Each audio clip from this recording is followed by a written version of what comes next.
Hello, everyone. Welcome back inside Centura Health Training Center for another episode of Broncos Now. As always, I'm your host, Sydney Jones, and coming up on today's episode, the Broncos were back in full pads for their 12th training camp practice. We'll hear from quarterback Russell Wilson and all three coordinators as they spoke to the media today. All that and more coming up.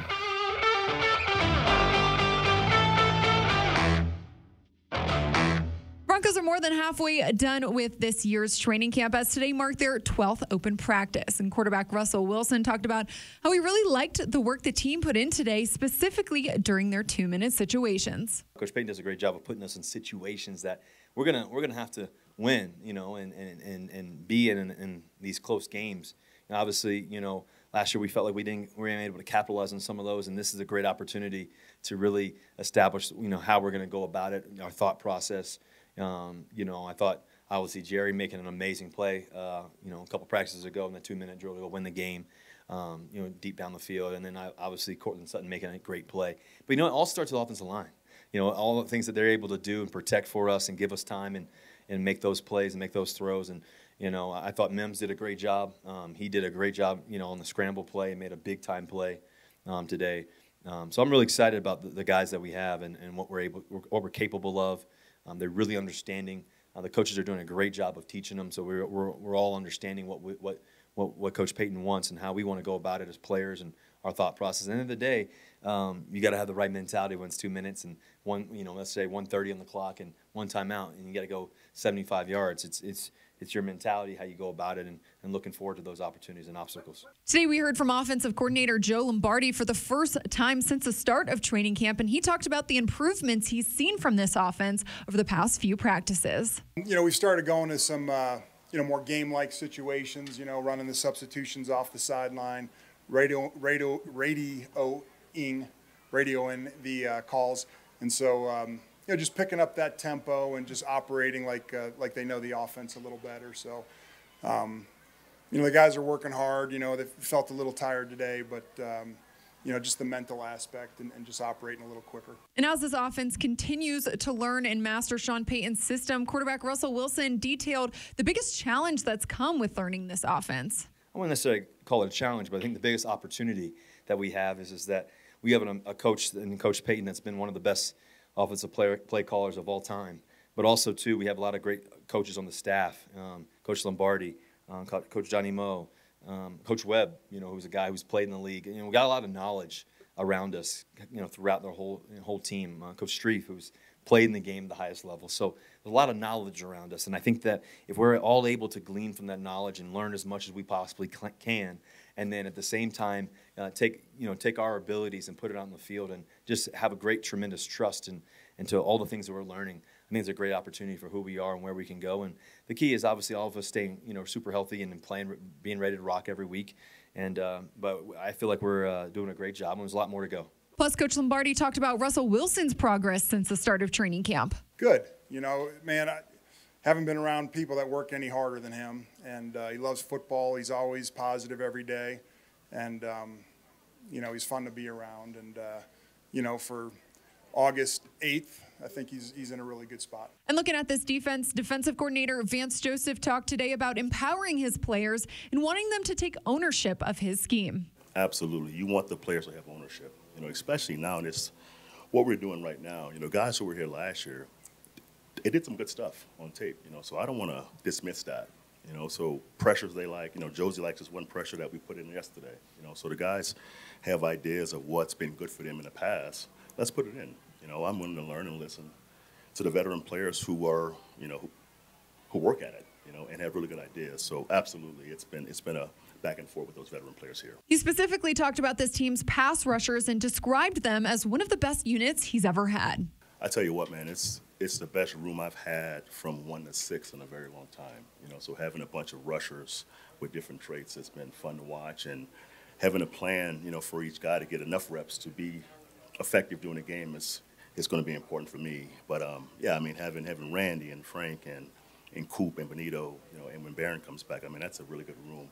We've got 2 young guys breaking glass also, so it's a good room. The Broncos' first preseason game is now just 3 days away, and quarterback Russell Wilson talked about the benefits of playing on Friday and throughout the preseason. The opportunity to play in the preseason is there's 3 great things that happen, in my opinion.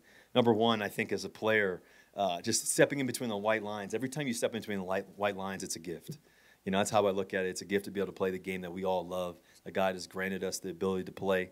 I think the second thing is that you get to figure out who you are as a team. You know, I think in a lot of ways, mentally, emotionally, to celebrate one another. And I think the third thing is the best part about it all is I remember when I was a rookie.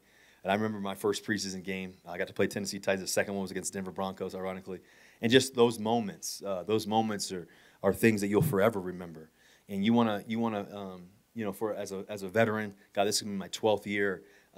It's about seeing those guys develop and grow and taking everything they've done at such a high level on the practice field and seeing it between the white lines on a game field. And that's the opportunity that we have. And we're excited to be able to play in front of our fans.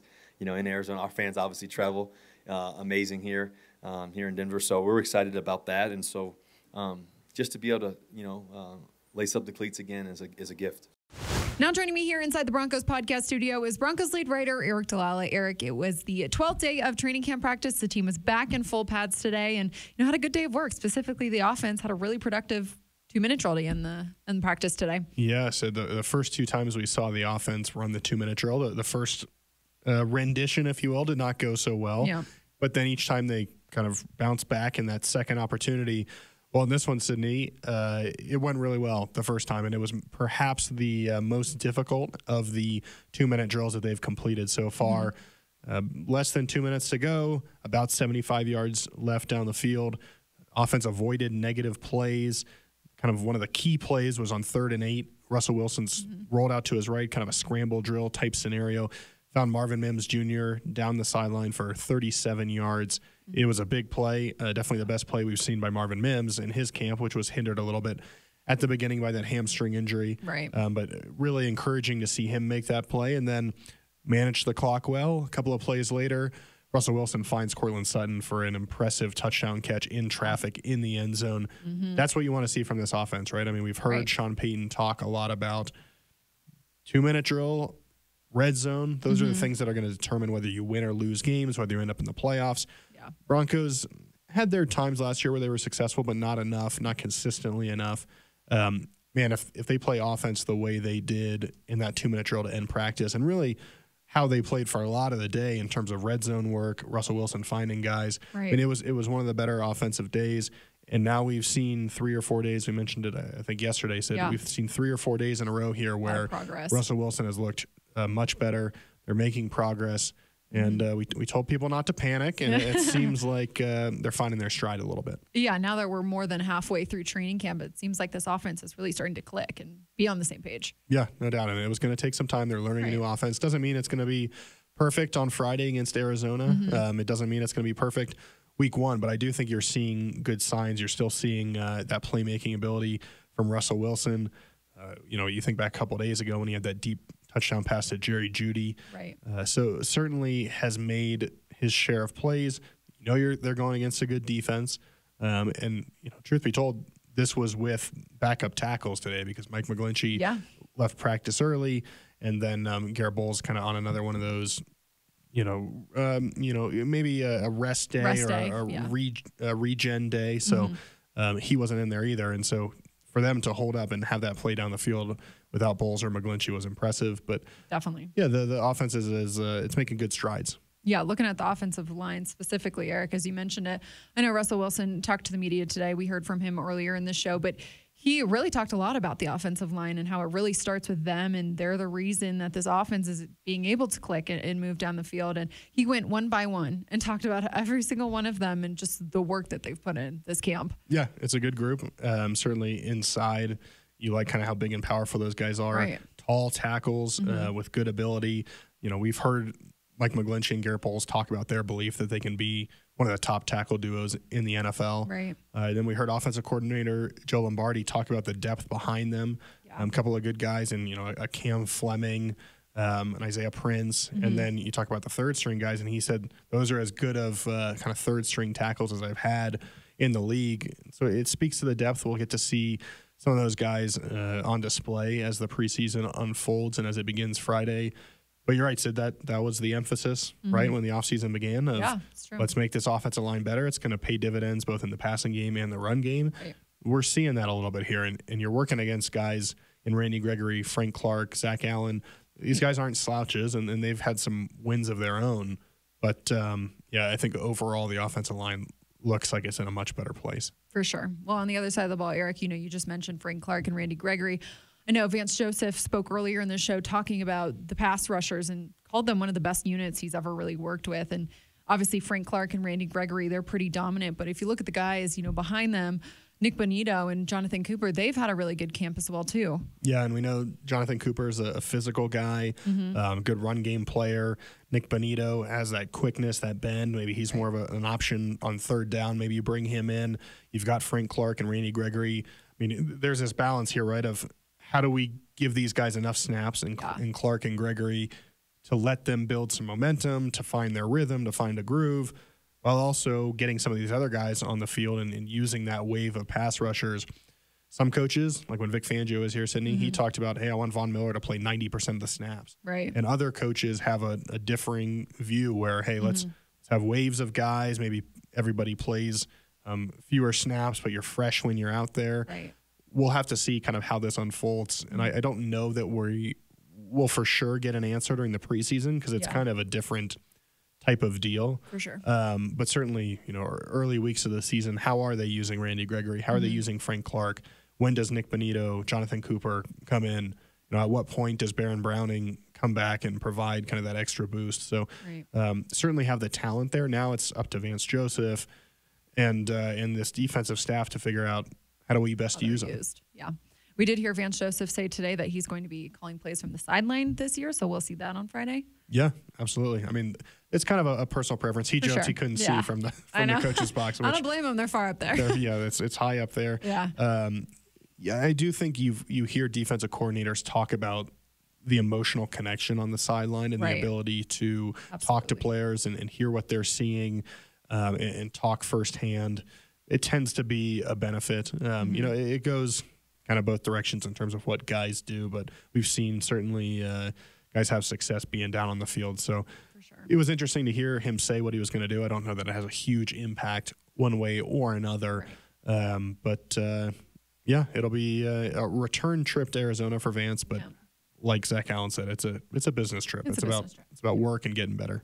Yeah, you talk about the emotional connection, with the players. It was interesting, a storyline that's been brought up a lot kind of the past few weeks is Vance Joseph in this defense and him kind of listening to his players and understanding, what the scheme that they had the past couple years is very similar to Vance's, with Vic Fangio and then Coach E, and wanting to understand their terminology and kind of changing his defense so it's easier for the players to understand.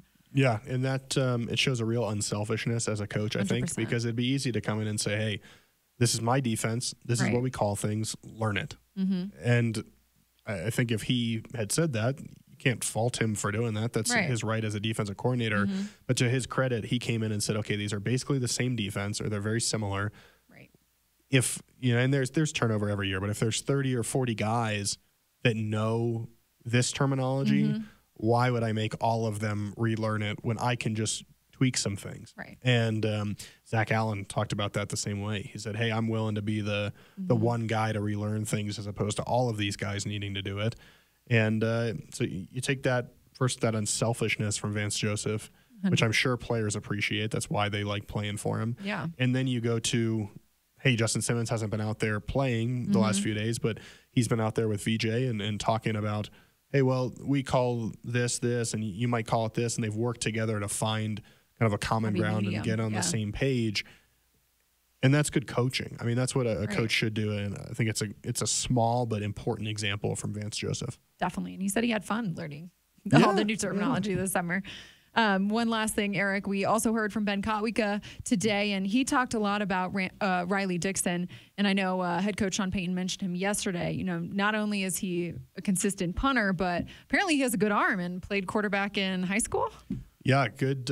We've seen him throw the ball before here in Denver. And listen, if there's a threat of a fake, that helps you from a punt protection standpoint, because if the defense has to honor that, they can't come after the punter quite as hard. So I don't think we saw a fake last year, if I remember correctly. And it's been certainly a couple years since there's been a successful one. Right. You're not going to run them all the time, but one, if you can do those successfully, you can get a free first down, you can steal a possession, all sorts of things that are important.